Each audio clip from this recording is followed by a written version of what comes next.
لہٰذا مالک بن دینار علیہ رحمہ کہتے ہیں میں نے ایک گناہ سے 70 مرتبہ توبہ کی، 71ویں دفعہ اللہ نے مجھے استقامت دی۔ گناہ بیان نہیں کیا کیونکہ گناہوں کا اشتہار نہیں لگایا جا سکتا، ہو سکتا ہے کوئی چھوٹی سی بات ہی ہو، کوئی بڑی بھی ہو سکتی ہے، اللہ عالم، مگر وہ کہتے ہیں میں نے 70 مرتبہ توبہ کی اور 70 مرتبہ مجھ سے وہ کام دوبارہ ہوا، 71ویں دفعہ مجھے اللہ نے استقامت دی۔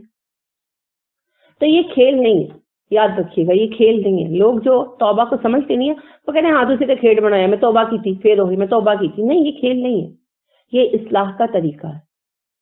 بار بار کوشش کریں، بار بار کوشش کریں، کسی دن تو استقامت آئے گی نا، اور ضرور آئے گی۔ تو پہلا قدم کیا ہے؟ اپنی غلطی کو تسلیم کرنا، دوسرا اس پر ندامت پیدا ہونا، کسی میں اگر خود پیدا نہیں ہوتی تو اس کو احکامات پہنچانا تاکہ اس میں ندامت آئے۔ جب ندامت آئے گی تو ندامت کا قدرتی نتیجہ نکلے گا، تیسرا سٹیپ اقرار، اللہ سے معافی مانگنا، اور پھر چوتھا سٹیپ ہے اس گناہ کو ہمیشہ کے لیے ترک کر دینا۔ جن میں یہ صفتیں پائی جاتی ہیں وہ ہیں توبہ کرنے والے، اور جو مومن ہیں وہ توبہ کرنے والے ہوتے ہیں۔ منافقوں میں کیا فرق ہے؟ منافق گناہ کرنے کے بعد بہانے بناتے تھے، تو دوسرا تیسرا سٹیپ تو پا ہی نہیں سکتے تھے نا۔ جب بھی آپ صلی اللہ علیہ وسلم کے ساتھ فراڈ کرتے، بعد میں کہتے ہم تو اس وجہ سے پھنس گئے، ہم تو اس وجہ سے پھنس گئے۔ اور مسلمانوں کے ساتھ بھی جھوٹ بولتے، جب وہ لان تان کرتے کہ بھئی تم لوگوں نے غلط کیا، نبی صلی اللہ علیہ وسلم سے جھوٹ بولا، تو کیا کہتے تھے؟ ہم تو خالی خیر ہی چاہتے ہیں، ہمارا تو مقصد صرف بھلائی کا ہے، ہم تو تمہاری بھلائی کے لیے ایسے کرتے ہیں۔ اسی طرح سب کے ساتھ جھوٹ بولتے تھے نا، کسی کے ساتھ سچ نہیں بولتے تھے۔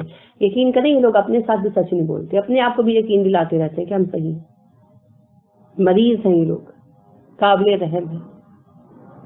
تو ہمیں دیکھنا ہے کہ ہم تو نہیں، ٹھیک ہے، کیونکہ توبہ کا انحصار ہی صرف ایک بات پر، اقرار پر۔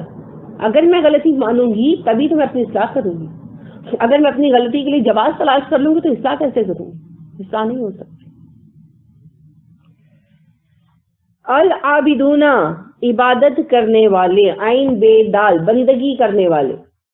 دو باتیں ہیں عبادت میں، عبد میں کیا ہے؟ غلامی۔ اس کے دو پہلو ہیں، ایک ریچولز ادا کرنا، عبادات، نماز، روزہ، زکوٰۃ وغیرہ، بالکل درست، یہ چیزیں ہمارے ایمان کے لیول کو بڑھاتی ہیں۔ روزہ تقوی میں اضافہ کرتا ہے، نماز برائی اور بے حیائی سے روکتی ہے، اور زکوٰۃ مال کی محبت کو ختم کرتی ہے۔ حج ظاہر ہم کبھی کبھار کرتے ہیں، مگر حج ہمیں توفیق اللہ دے، پیسے دے اور ہم جائیں، سو اللہ کی راہ میں گھر بار چھوڑ کر، اپنا آرام چھوڑ کر، بے آرامی تک کو قبول کرنے پر آمادہ ہونے کا نام ہے۔ اللہ کی رضا کے لیے وہ کام کرنا ہے جس کی سینس ہی کوئی نہیں۔ ہم ایک جگہ کھڑے ہو کر ایک پلر کو پتھر مار رہے ہوتے ہیں اور کیا تصور کر رہے تھے؟ شیطان کو مارے، نہ وہاں شیطان ہے نہ کچھ ہے۔ تو دیکھا جائے تو ایک عقل سے آری کام ہے، مگر کیوں کرتے ہیں؟ ہمارے رب نے حکم دیا، تو یعنی جب ہمارے رب نے حکم دے دیا تو ہم اس کی ریزن بھی نہیں مانگتے، کیونکہ ہمارے رب کا حکم ہے۔ اچھا کیوں صفا مروہ میں چکر لگاتے ہیں بھائی؟ صفا مروہ میں کیوں چکر لگاتے ہیں؟ اما حجر نے لگائے تھے، یہ تو کوئی جواب نہیں ہے۔ اما حجر نے لگائے تھے، ان کی تو مجبوری تھی، ہم کیوں لگاتے ہیں؟ صرف اللہ نے کہا بھی صفا مروہ میں چکر لگاؤ تب حج ہوگا، لگاتے ہیں؟ کوئی لاجک نہیں ہے، صرف حکم پورا کر۔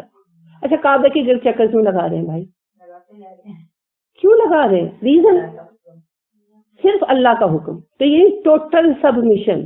مینا میں جا کر بیٹھے ہوئے ہیں، ہے نا، عرفہ میں گرمی میں بیٹھے ہوئے ہیں، دماغ پگھل رہے ہیں دھوپ کی شدت سے، مگر بیٹھے ہوئے ہیں، کچھ بھی نہیں کرنا، بیٹھے ہوئے بس دعائیں کر رہے ہیں، بیٹھے ہوئے۔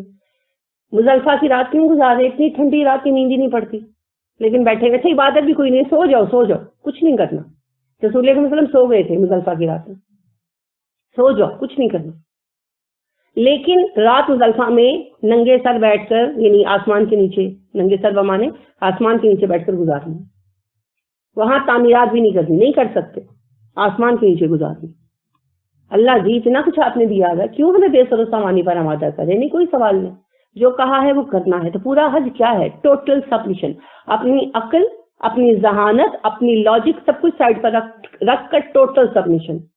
میں وہ کروں گا جو میرے رب نے مجھے کرنے کے لیے کہا ہے، میرا کوئی کوشچن نہیں اللہ جی یہ اگینسٹ دا لاجک ہے، مجھے کوئی اعتراض نہیں ہے، میں حاضر ہوں۔ بڑے سے بڑا سائنٹسٹ، بڑے سے بڑا عالم، بڑے سے بڑا اسکالر، بڑے سے بڑا منطق اور فلسفہ پڑھنے پڑھانے والا، وہاں جا کر سب کچھ سائڈ پر رکھ کر عام لوگوں کی طرح دوڑ رہا ہوتا ہے کہ میں کنکریاں پوری کر لوں، میں کنکریاں پوری کر لوں.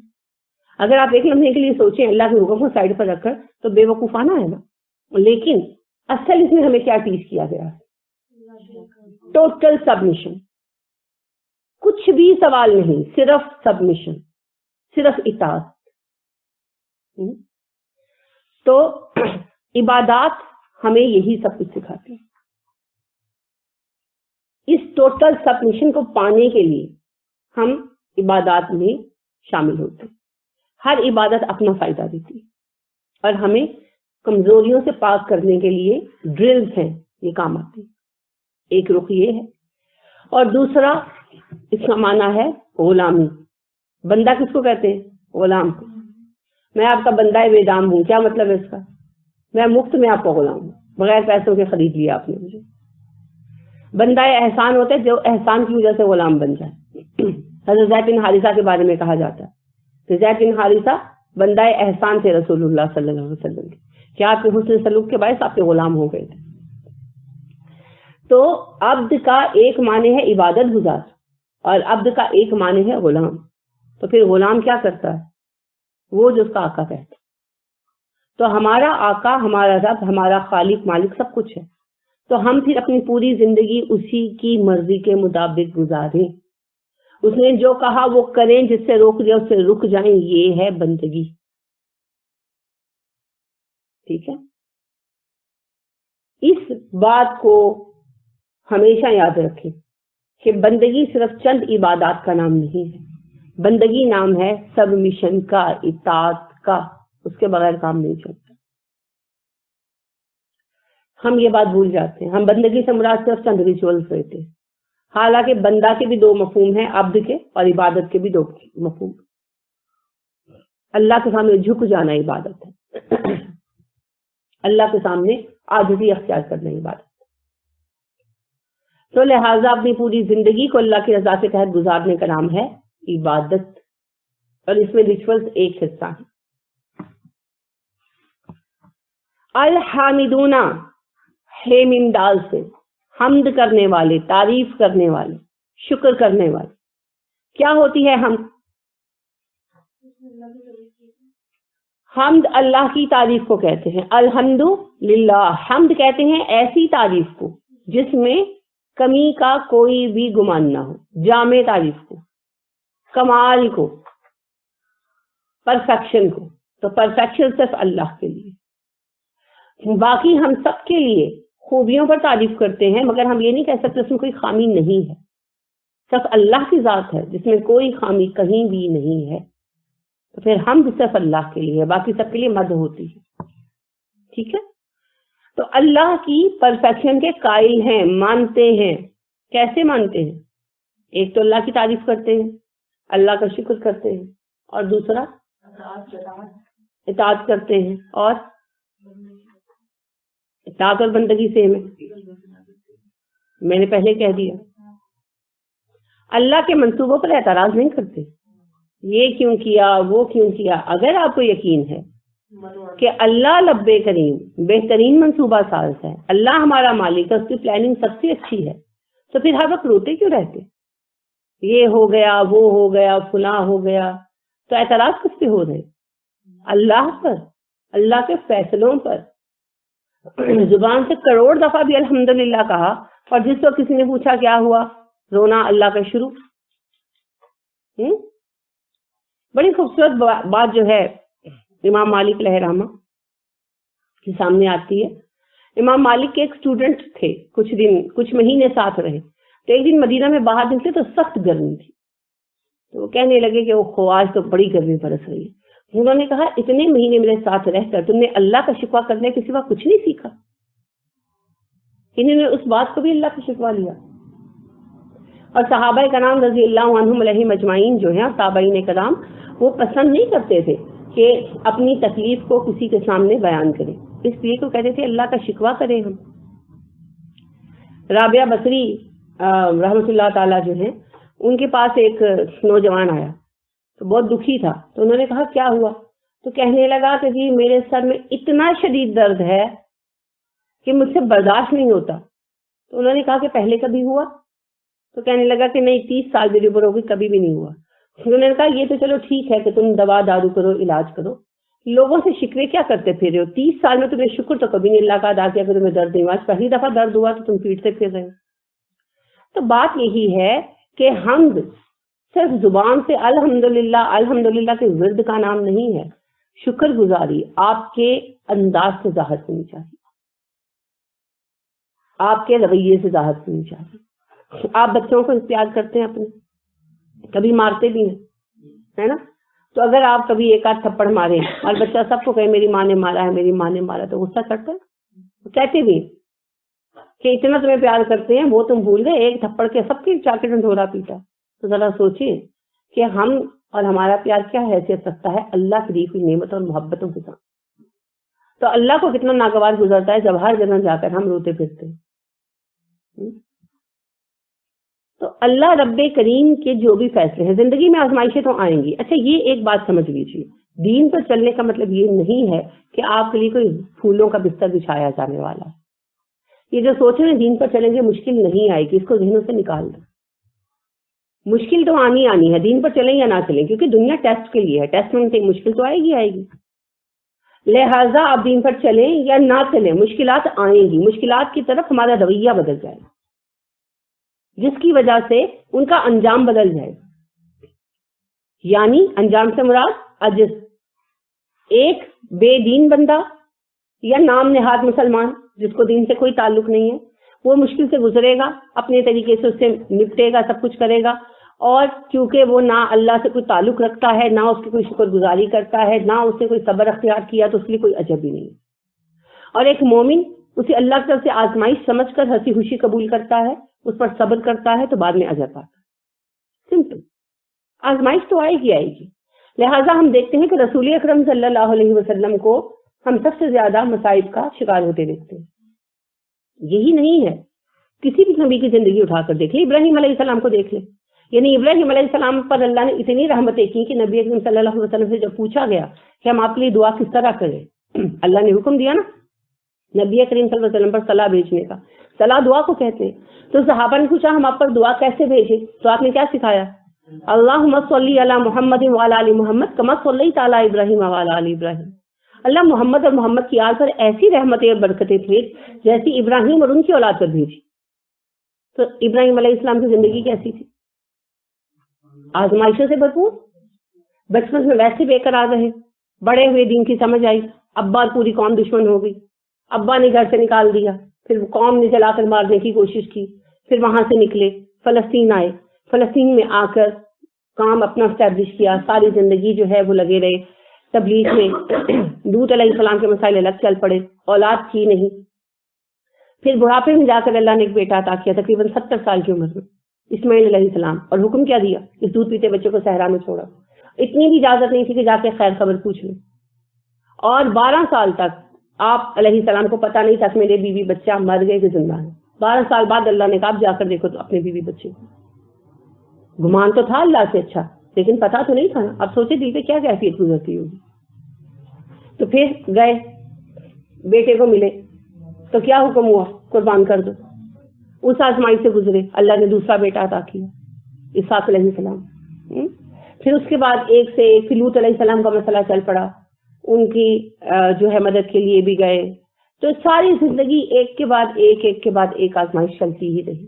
اسماعیل علیہ السلام سے تو ہمیشہ ہی دوری رہی, 2-4 دفعہ زندگی میں ملے اور انہیں عرب میں ہی جو ہے تعینات کیا گیا. تو آپ دیکھیں کہ ابراہیم علیہ السلام جیسے عظیم نبی جو ہیں ساری زندگی آزمائشوں سے گزرے. موسیٰ علیہ السلام کو دیکھ لیں. تو ہمارا یہ جو تصور ہے نا کہ دین پر چلنے کا مطلب یہ ہے کہ آسانی ہی آسانی ہوگی, پہلے تو یہ تصور بدلنا ہوگا. دنیا میں آسانی نہیں آ سکتی. مجدد علی ثانی رحمہ کہتے ہیں جو دنیا میں آرام کا طلبگار ہے وہ بے وقوف ہے. دنیا امتحان کے لیے ہے, آرام تو جنت میں ملے گا. یہی بات رسول اکرم صلی اللہ علیہ وسلم نے عائشہ صدیقہ رضی اللہ تعالیٰ عنہا سے کہی تھی. آخری سالوں میں آپ بہت بیمار رہے, خیبر میں جب آپ کو زہر دیا گیا مسلسل بیمار رہے تو صحت بہت گر گئی تھی آپ کی. اتنی گر گئی تھی کہ آپ صلی اللہ علیہ وسلم نماز میں تہجد کی مستقل کھڑے نہیں رہ پاتے تھے. تو آپ دیوار کے پاس کھڑے ہو کر نماز پڑھتے تھے، تھک جاتے تو ٹیک لگا لیتے تھے، مزید تھک جاتے تو بیٹھ جاتے تھے، پھر تھوڑی دیر بیٹھنے کے بعد پھر کھڑے ہو جاتے تھے، قرات پھر بھی لمبی کرتے تھے۔ تو ہم عائشہ کہتے ہیں کہ ایک دن آپ صلی اللہ علیہ وسلم آ کر لیٹے تو میں نے آپ کے پیٹ پر ہاتھ رکھا تو آپ کا پیٹ پستیوں سے بھی اندر گیا ہوا تھا، یعنی لیٹنے کی صورت میں آپ کا بالکل اندر دھس جاتا تھا پیٹ۔ تو اما عائشہ کہتی ہیں کہ میری آنکھوں میں آنسو آ گئے، تو میں نے کہا کہ کم از کم اتنا تو کھایا پیا کریں کہ آپ کی جان بنے۔ تو آپ صلی اللہ علیہ وسلم نے فرمایا عائشہ میں تو بس یہ چاہتا ہوں کہ میں اپنے نبی بھائیوں کے ساتھ مل جاؤں جنت۔ مجھ سے پہلے انبیاء کو آروں پر چیر دیا گیا، ان کے کاٹ کر ٹکڑے ٹکڑے کر دیے گئے، کئیوں کو جلا دیا گیا، میں نے تو ایسا کچھ بھی نہیں جھیلا، تو بس مجھے دنیا سے کوئی غرض نہیں، میں چاہتا ہوں جنت میں اپنے نبی بھائیوں کے ساتھ اکٹھا کر دیا جائے۔ تو آپ دیکھیے کہ رسول اکرم صلی اللہ علیہ وسلم پر کس قدر آزمائشیں ہیں، اور جیسا کہ میں نے آپ سے عرض کیا تھا سب سے بڑی آزمائش جو ہوتی ہے نا اولاد کے حوالے سے ہوتی ہے کسی بھی انسان کے لیے، اور یعنی یہ ایک عمومی دعا ہے جو لوگ کہتے ہیں کہ دشمن پر بھی اولاد کا غم نہ ہے، اور یہ دعا صحیح ہے، لیکن رسول اکرم صلی اللہ علیہ وسلم نے نہ صرف اپنے بچے بلکہ بچوں کے بچے بھی اپنے ہاتھوں دفن کیے، اور یہ معمولی بات نہیں ہے۔ حضرت زینب رضی اللہ تعالیٰ عنہ نے جب وفات پائی ہے تو آپ بہت رنجیدہ تھے، اور آپ ان کی قبر پر جب آئے تو آپ صلی اللہ علیہ وسلم رو پڑے، اور آپ نے کہا اچھا زینب تم بھی چلی گئی، اور پھر آپ صلی اللہ علیہ وسلم نے یہ بھی کہا کہ میری اس بیٹی نے دین کی راہ میں سب سے زیادہ قربانیاں دی۔ حضرت زینب جو تھی نا، پہلے رسول اکرم صلی اللہ علیہ وسلم نے جب اعلان نبوت کیا شادی ان کی ہو چکی تھی، تو وہ جو ان کو سختی تو ڈیفینیٹلی سہنی پڑی ہوگی، کیونکہ سسرال والے تو سارے کافر تھے، وہ بھی سارا سہا۔ یعنی آپ دیکھیں کہ کوئی کسی کے باپ پر کوئی کرپشن کا الزام لگ جائے تو کیا ہو ہمارے معاشروں میں، تو رسول اکرم صلی اللہ علیہ وسلم تو ان کے دین کے خلاف جا رہے تھے، تو انہوں نے کیسے کیسے تانے نہیں دیے ہوں گے حضرت زینب کو، کیا کیا نہیں سہا ہوگا سسرال میں۔ پھر آپ صلی اللہ علیہ وسلم مدینہ آ گئے اور وہ بیچاری مکہ رہ گئی، اپنے پورے خاندان سے بچھڑ گئی۔ پھر جب آپ صلی اللہ علیہ وسلم نے بدر کے موقع پر کہا ابو الاس رضی اللہ عنہ سے کہ میری بیٹی واپس بھیج دو، تو انہوں نے بھیج دیا، وعدہ پورا کر دیا، تو اب شوہر رہ گیا، حالانکہ ان کے شوہر ابو الاس بڑے اچھے انسان تھے اور ان کا بڑا پیار تھا ان کے ساتھ، تو اب شوہر چھوٹ گیا، ابا ملے بہنیں ملی تو شوہر چھوٹ گیا۔ پھر آپ کو پتا ہے وہ پریگننٹ بھی تھی، تو جب حباب بن الاسود ان کو ڈرایا اور وہ نیزے کی چوٹ سے پیچھے ہٹی اور اونٹ سے گر پڑی تو ان کا حمل بھی ضائع ہو گیا۔ پھر بعض ازاں اللہ نے فضل فرمایا ابو الاس بھی مسلمان ہو گئے، اللہ نے 2 بچے بھی عطا فرمائے، تو بیٹا جو ہے وہ مر گیا، پھر ابو الاس بھی فوت ہو گئے، پھر اکیلی رہ گئی، پھر خود بھی بیمار رہ کر فوت ہو گئی، صرف ان کی بیٹی جو ہے وہ زندہ رہی تھی۔ تو آپ دیکھیے کہ کتنی تکلیفیں اٹھائیں اللہ کی راہ میں زینب رضی اللہ تعالیٰ عنہ نے، اور ان کی تکلیفوں کو دیکھ کر رسول اکرم صلی اللہ علیہ وسلم کو کتنا رنج ہوا ہوگا۔ غیر مسلموں میں شادی تھی جس وقت ان کی شادیاں ہوئی، اس وقت تو اسلام ہی نہیں آیا تھا نا، وہ تو پھر بعد ازام مدینے میں آنے کے دوسرے سال میں یہ حکم آیا کہ مشرکوں کے ساتھ نکاح جو ہے وہ برخاست ہو جائیں گے، پھر آپ صلی اللہ علیہ وسلم نے حضرت زینب کو بلوا لیا تھا۔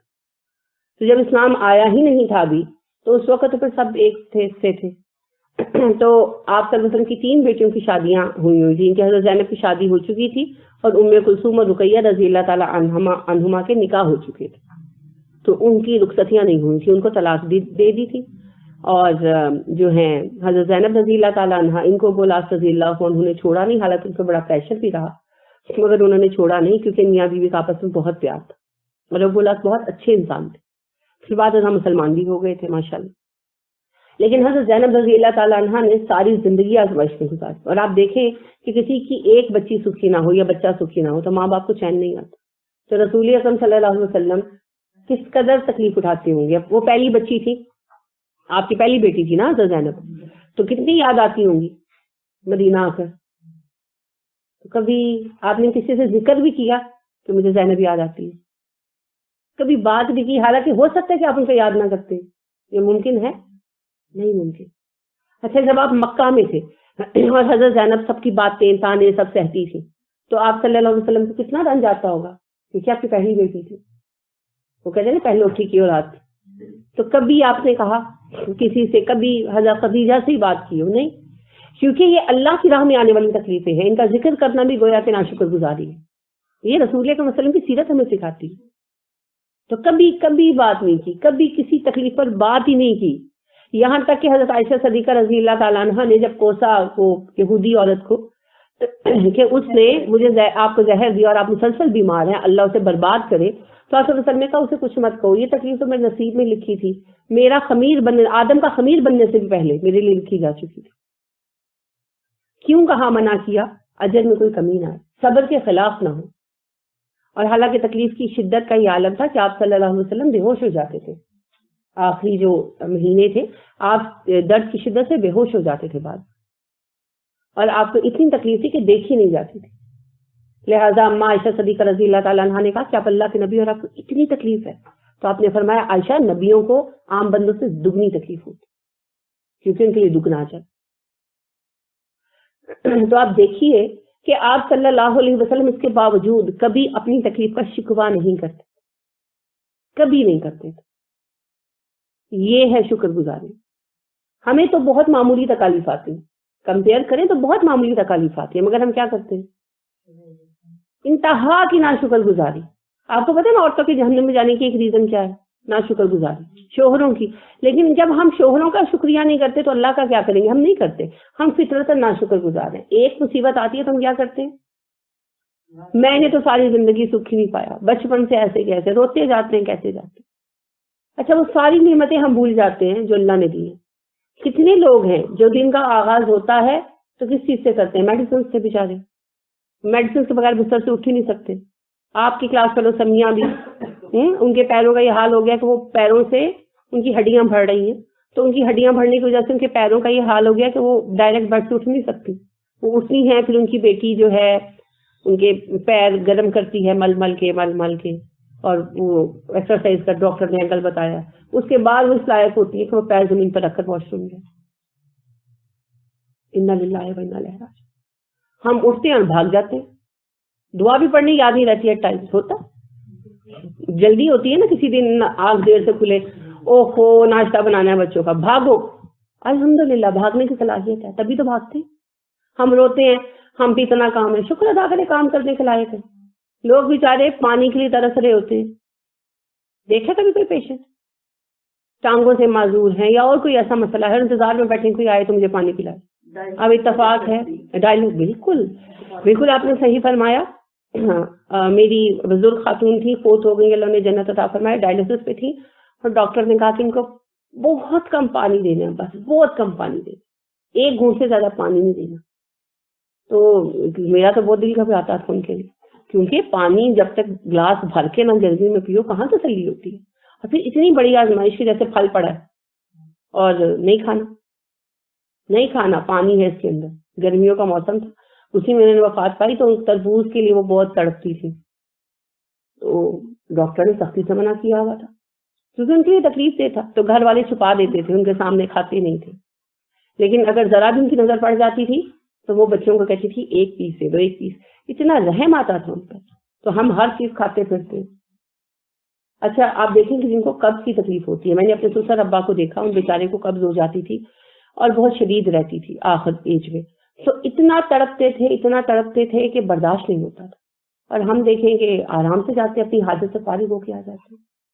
الحمدللہ کتنا بڑا احسان ہے اللہ کا, کہ نعمتیں ہیں.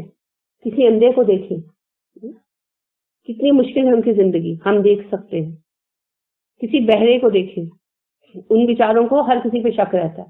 میں نے اپنے سسر ابا کے حوالے سے چیز ایکسپیرینس کی, وہ بوڑھے بہت ہو گئے تھے, انہوں نے 100 سال سے زائد عمر پائی, 106 سال کے ہو کر وفات پائی. تو آخر عمر میں ان کو ہیئرنگ پرابلم بہت زیادہ ہو گئی, ہیئرنگ ایڈ لگا کر بھی سنائی نہیں دیتا تھا. تو وہ شک کرتے تھے, یہاں تک کہ اپنی بیٹیوں میں شک کرتے تھے. اگر بیٹھ کر ہم بات کر رہے ہوتے تھے تو کہتے تھے میرے خلاف کیا باتیں کر رہے ہیں. تو میری نان ہنس پڑی, کہنے لگی ابا جی ہم آپ کے خلاف کیا بات کریں گے. لیکن ان کو اتنا شک رہتا تھا, کوئی ہنس پڑتا تھا تو کہتے تھے ہاں میرا مذاق اڑا رہے ہیں. حالانکہ کوئی ایسا نہیں کرتا تھا, ان سے سب بہت محبت کرتے تھے, لیکن ان کو شک رہتا تھا نہ سننے کی بنا پر.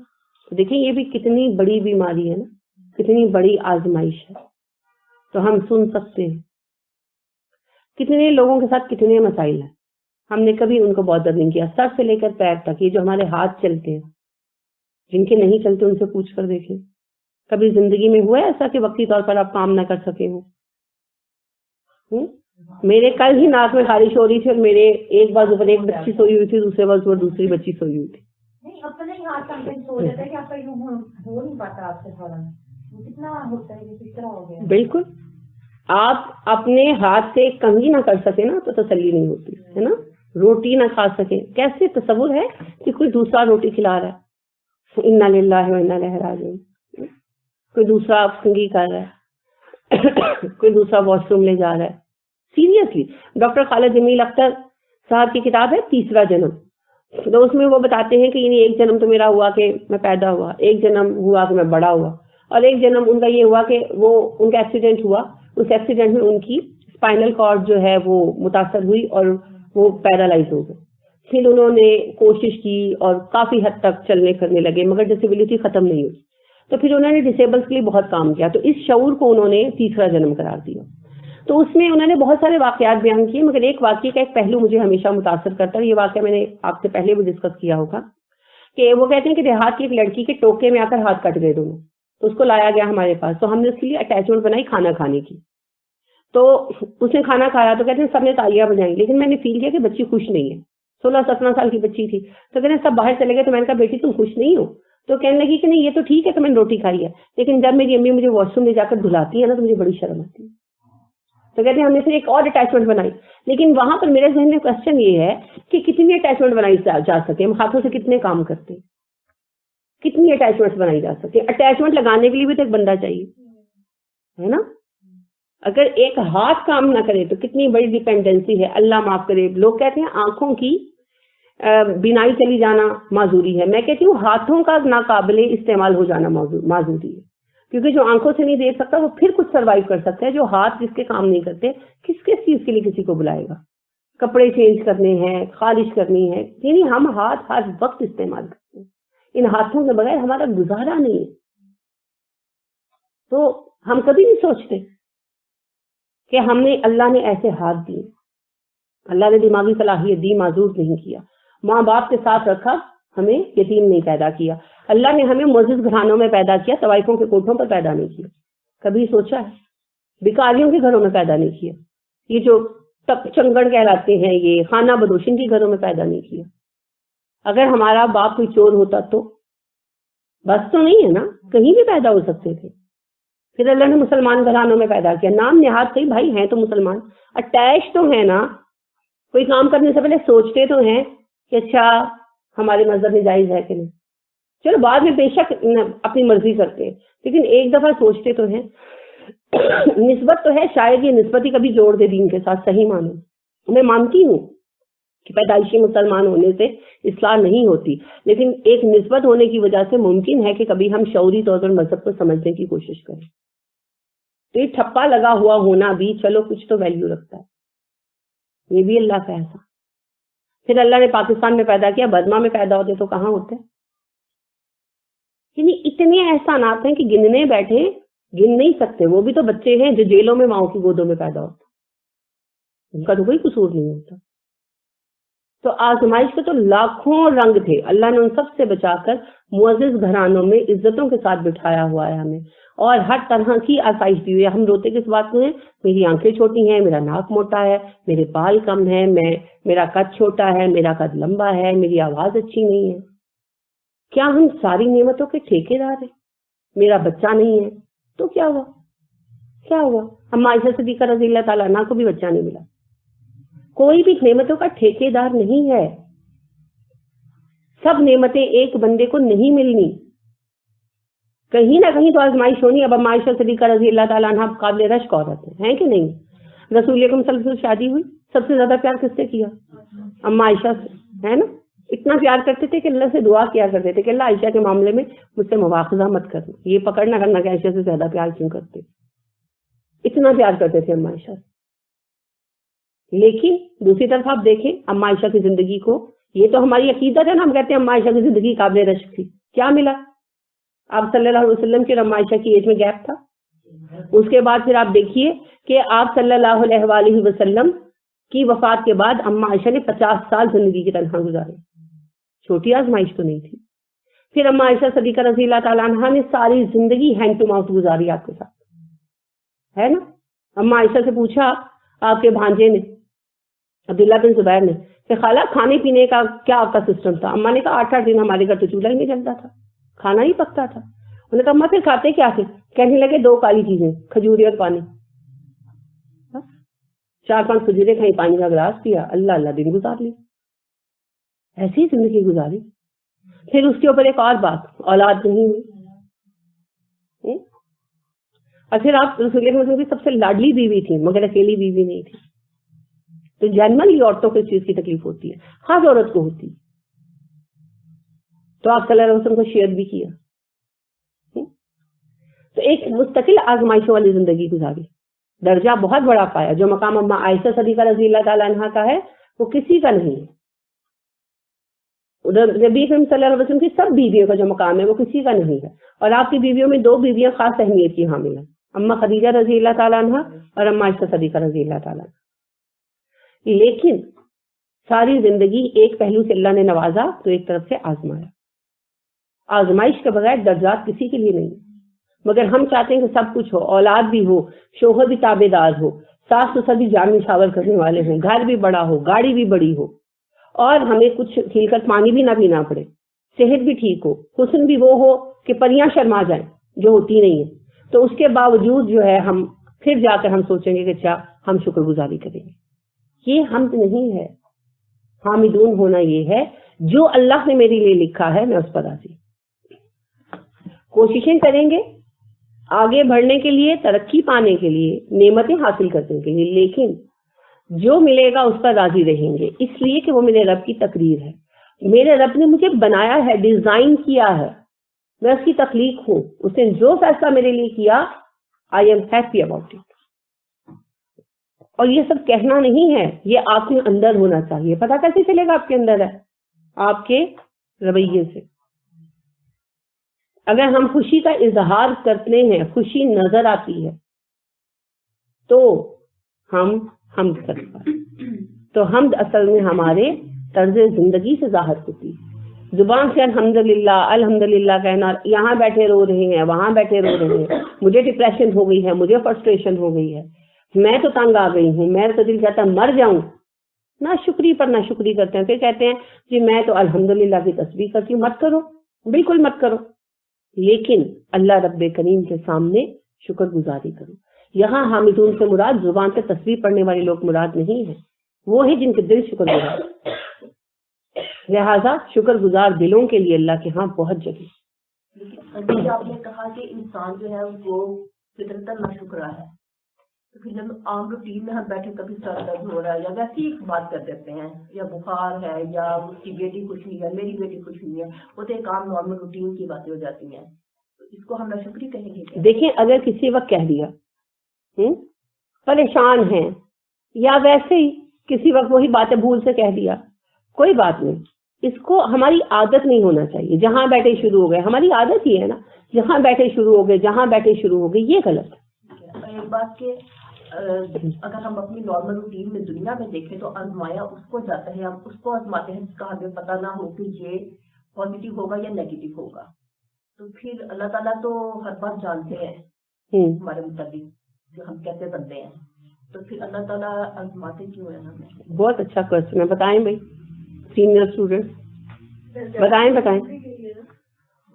تعالیٰ اپنے پسندیدہ بچوں کے درجات کی بلندی کے لیے ان کو آزماتے ہیں نا، تاکہ ان کی جو ہے وہ دوسروں سے ان کو سن کے اللہ تعالیٰ سائڈ پہ کر کے یہ میرے پسندیدہ بندے ہیں تو یہ ہر لحاظ سے میری شکر گزاری کر رہے ہیں. میں ان کو ہر طرف سے آزمایا لیکن پھر بھی یہ میری شکر گزاری ہے، شکر ہی نہیں کرتے. وہی آپ کی والی مثال کے ایک ہم لڑا خریدتے ہیں، وہ بھی چوک پہ جا کے خریدتے ہیں کہ کہیں پہ یہ ہونا. تو اللہ تعالیٰ نے بھی جنت کے لیے ہمیں سلیکٹ کرنا ہے، درجات دینے ہیں، تو پھر وہ دنیا میں جب تک آج نہیں تو پھر ہمیں اتنی وہی کوشچن آنا میرا پھر سے کہ اللہ تعالیٰ تو آلریڈی جانتے ہیں نا کہ یہ کریم ہے، یہ اس سے نیچے والی کلاس، یہ اس سے نیچے والی کلاس ہے. اللہ تعالیٰ نے اس کے لیے درجات بلند کیے ہوتے ہیں، پہلے سے لکھے ہوئے ہوتے ہیں، اور وہ ایسا عمل کوئی نہیں کر رہا ہوتا جس سے وہ درجے تک پہنچ جائے. تو اللہ تعالیٰ اس پہ آزمائش ڈالتے ہیں، پھر اللہ تعالیٰ دیکھتے ہیں کہ یہ میری آزمائش کو پورا کرتا ہے، صابر رہتا ہے، شکر گزار رہتا ہے. آپ اس کے سوال کے نا گرد گرد گھوم رہے ہیں. یعنی اس کو مجبور کرنے کے لیے. سعدیہ، اللہ جانتے ہیں، بندے نہیں مانتے، لہٰذا آپ آگے یہ تذکرے پڑھیں گے. قیامت کے روز اللہ فیصلہ سنانے سے پہلے پورا کیس لڑنے کا حق دیں گے جیسے عدالت میں ہوتا ہے.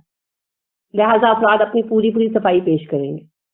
جب وہ اپنی غلطی کو مان لیں گے، یعنی اس حد تک وہ اسپیچ لیس ہو جائیں گے کہ اپنا گناہ تسلیم کریں گے، تب سزا سنائی جائے گی. کیونکہ اللہ نے اپنے اوپر ظلم کو حرام قرار دیا ہے.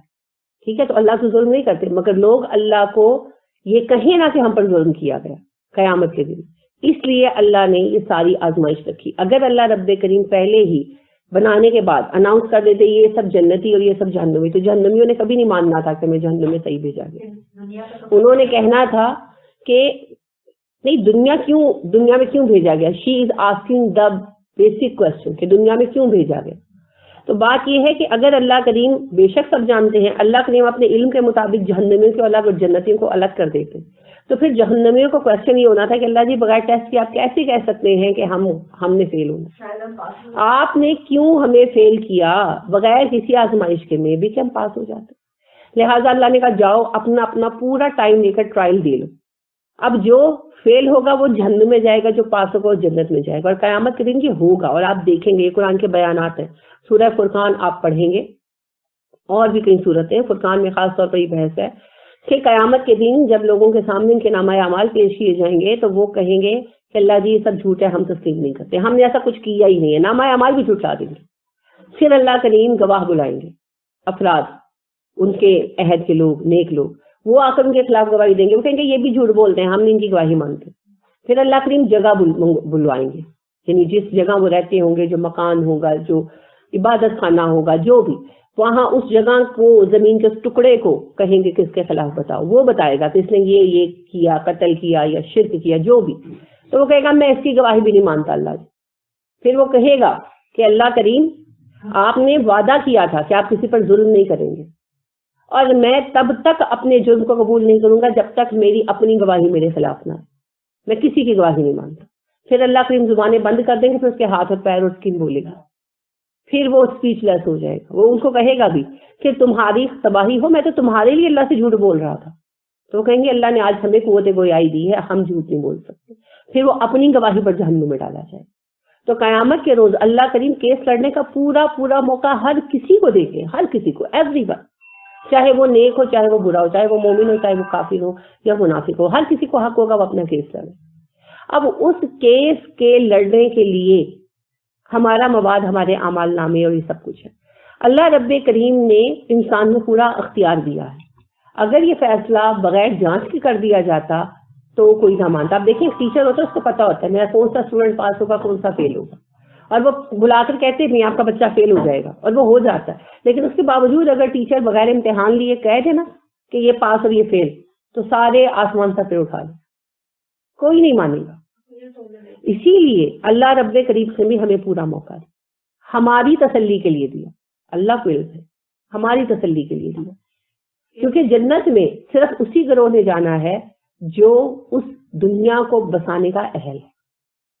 ایک کوشچن ہمارے آپ سے کیا تھا کہ اس میں ہمارا کیا، اس میں وہ ہماری کیوں پریورٹی ہے کہ ہم کسی مسلمان گھرانے میں پیدا ہو گئے، اور جو لوگ مسلمان گھرانے میں پیدا نہیں ہوئے، جو بچے، ان کا کیا قصور ہے.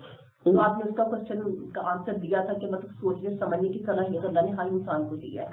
لیکن اب یہ ہے کہ اگر ہم ایک اسٹیبلش فیملی میں پیدا ہو گئے ہیں، مطلب ہم کھاتے پیتے ہر چیز ہے ہمارے پاس ضروری، لیکن جو ایک بچہ غریب گھرانے میں پیدا ہوتا ہے اور وہ مطلب چاہتے ہوئے اوپر تک نہیں آ سکتا، اس کو اپنی زندگی کی بیسک نیسیسٹیز بھی پوری نہیں ملتی ہیں، تو پھر اس میں اس کا کیا قصور ہے؟ نہیں، اس سے اس کا کوئی قصور نہیں ہے. دیکھیے بنیادی بات یہ ہے کہ مال سے تو آزمائش طے ہے. اللہ رب کریم نے 4 چیزوں سے آزمائش گنوائی ہے ہمیں کہ میں تمہیں 4 میں سے ایک چیز سے ضرور آزماؤں گا. تمہاری جان سے، بیماری وغیرہ سے، تمہارے مال سے، تمہاری اولاد سے، اور تمہارے جو اسباب ہیں ان سے. ان 4 میں سے ایک سے آزماؤں گا. اب دیکھیں بعض لوگ پیدائشی بیمار ہوتے ہیں، اب ان کا کیا قصور ہے؟ یہ قصور نہیں ہے، یہ آزمائش ہے. اب اللہ ایک طرف سے کمی دیتے ہیں تو دوسری طرف سے کچھ نہ کچھ اضافہ بھی دیتے ہیں. یعنی جیسے فرض کریں کہ جو غریب ہے اللہ اسے غیر معمولی صحت دیتے ہیں, اور آپ یہ بھی دیکھیں ان کے بچے بھی زیادہ ہوتے ہیں کیونکہ ان کے گھر میں کمانے والے افراد زیادہ ہو جاتے ہیں. یہ ہماری سوچ ہے کہ ہم نے یہ آج یہ ڈھکوسلا بنایا ہے ہم نے کہ اب بچے زیادہ ہونے سے خرچے زیادہ ہوتے ہیں, بچے زیادہ ہونے سے انکم بھی زیادہ ہوتی ہے بھائی. اور دوسری بات یہ ہے کہ آبادی کا یہ جو کم بچے خوشحال گھرانے کا نظریہ ہے یہ نیا نہیں ہے, یہ عہد نبوی میں بھی رومنز میں چلتا تھا, ٹھیک ہے, اور اس سے پہلے بھی چلتا تھا, اس پر پھر کبھی ڈسکس کریں گے. یہ نظریہ قطعی اللہ کے قانون کے خلاف ہے. ہر بچے کے ساتھ اللہ کی طرف سے بھی برکت آتی ہے اور دنیاوی طور پر بھی کمانے والوں میں اضافہ ہوتا ہے. تو اللہ رب کریم کہیں نہ کہیں سے پھر ان چیزوں کو مینیج کرتے ہیں. ہاں یہ ضرور ہے کہ بعض لوگوں کے لیے رزق کم لکھا گیا ہے, رزق کی مقدار طے ہے, یہ ہمارے عقائد میں ہے. رسول اکرم صلی اللہ علیہ وسلم نے فرمایا چند چیزیں ہیں جو طے کر دی گئی ہے, عمر کہاں اور کتنی گزرے گی, کہاں نہیں کتنی گزرے گی, موت کہاں آئے گی, اور رزق کتنا ملے گا, ٹھیک ہے, یہ طے کر دیا گیا. موت کیسے آئے گی, کیسے اور کہاں آئے گی, نہیں وہ حادثاتی موت لکھی ہوتی ہے, یہ نہیں لکھا ہوتا کہ اس کو دوسرا قتل کرے گا. قتل ہم اپنی پوری آزاد مرضی اور ارادے کے ساتھ کرتے ہیں. سڈن ڈیتھ ہوگی یا کہ بیماری کے ساتھ طبعی موت ہوگی یا پھر حادثاتی موت ہوگی. تین شکلیں ہیں نا. ایک طبعی موت جو گریجول ہو, جو بھی کینسر سے گزر رہا ہے, پہلے امکان ہے, پتہ نہیں بچتا نہیں بچتا. ایک ہے نیچرل موت مگر سڈن, ہارٹ اٹیک ہوا مر گئے. اور تیسری شکل ہے حادثاتی موت. تو یہ لکھا ہوتا ہے کہ حادثاتی موت ہوگی یا کہ سڈن ڈیتھ ہوگی یا کہ پروسیس وائز موت ہوگی, لیکن یہ نہیں لکھا کہ کون آ کے قتل کرے گا.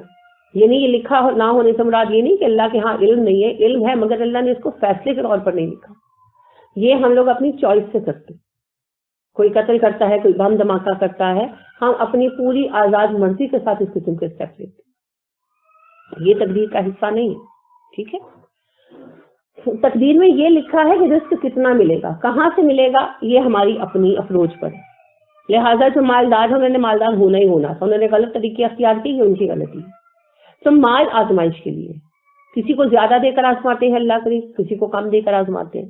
کوئی باوجود کوشش کے زیادہ نہیں کما پاتا اور کوئی تھوڑی سی کوشش سے بہت کما لیتا ہے. حتیٰ کہ سگے بھائی جو ہے کوئی امیر ہو جاتا ہے, کوئی غریب رہ جاتا ہے. تو یہ پھر اس سے آزمائش ہوتی ہے.